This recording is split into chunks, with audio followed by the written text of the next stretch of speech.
Hello and welcome to week 46 of the FrankenScrap Crochet Along, and this week we're making the cluster stitch. So this is another floating stitch, but I think it looks so nice, and I've done this one plain, but you can do a contrasting colour row if you prefer. So for this piece you're going to be starting with a foundation chain of 34. To start our cluster stitch we're going to be making a single crochet in the 4th chain from our hook. I've marked the 2nd chain from our hook because our turning chain is going to count as our first single crochet and a chain 1. So 1, 2, 3, single crochet in the 4th chain.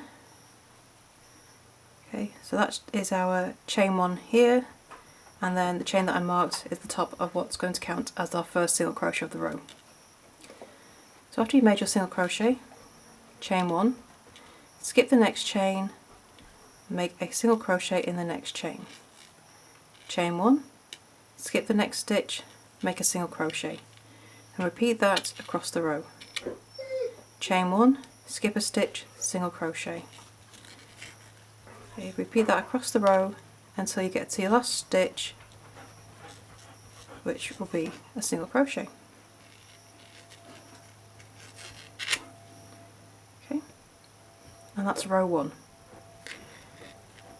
Start row 2, we're going to turn, chain 1, and you're going to make a double crochet turning chain in that first stitch.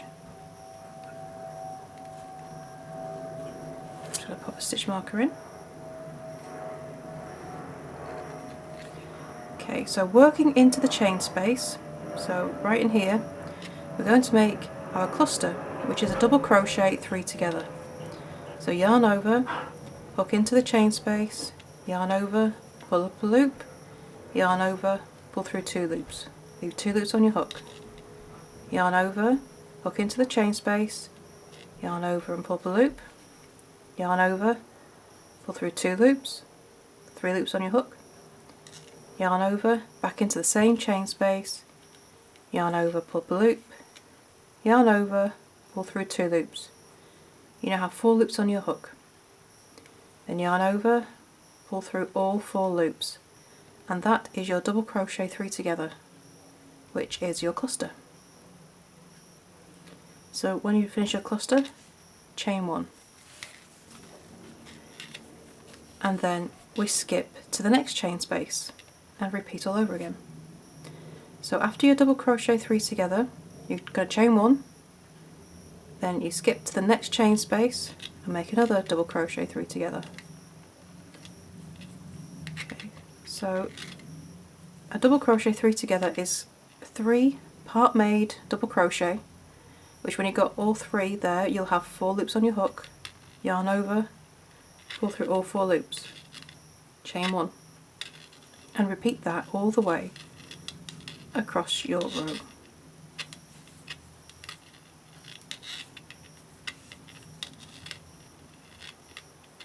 Four loops on my hook, yarn over, pull through all 4 loops.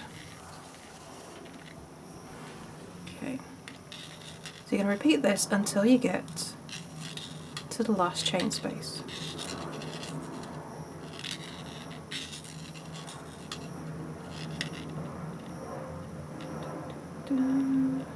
Got 1 more to go, chain 1, and last chain space. So after your last double crochet 3 together, you are not going to chain 1. Instead of chaining 1, you're going to make a double crochet in the last stitch of the row, which for row 2 is going to be in that turning chain from the row below, and row 2 will look like this.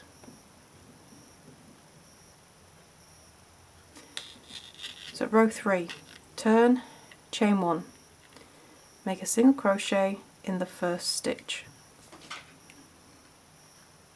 Let's mark that with stitch marker. Chain 1, skip the cluster, and in the chain 1 space make a single crochet. Then chain 1, skip the double crochet 3 together, go to the chain 1 space and make a single crochet. and repeat this across the row. So you're only going to be working into the chain spaces. You're going to repeat this across the row,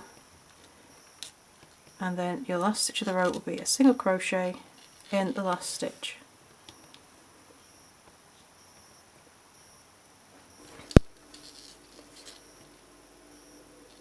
Okay, so to complete your cluster stitch, we need to make a finishing row.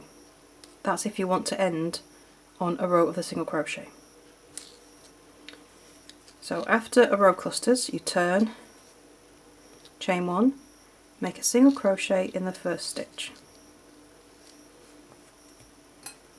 The finishing row, so I'm not going to bother the stitch marker. Now, for your other single crochet rows, you've been chaining one.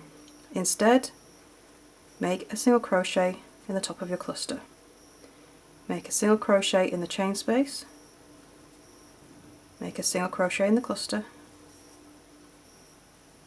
and do that all the way across. So it's a single crochet in every stitch, there's no chain ones. And what this does is it gives you that finish of the single crochet, so you've still got them in between the clusters, but there's no chain spaces, and gives you a solid top. So it just finishes it off nicely for a border. And that is your finishing row. To complete your clusters piece, you're going to be repeating rows 2 and 3 until you have 26 rows. After row 26, you need to make a finishing row. So row 27, you make that finishing row, and then your cluster piece is complete. So after row 27, you can cut off and weave in your ends, and then it's time to join this piece, the rest of your FrankenScrap. So to see where this piece fits, along with full joining instructions, click the link beneath this video, and it will take you to a blog post where you can find all the information you need. And don't forget, if you have any questions or just want to join in the chat with your fellow FrankenScrappers, then come and join our Facebook group. The link is beneath this video as well. So once you finish your cluster piece, that's this week complete, and I shall see you next week for the next piece. Bye for now.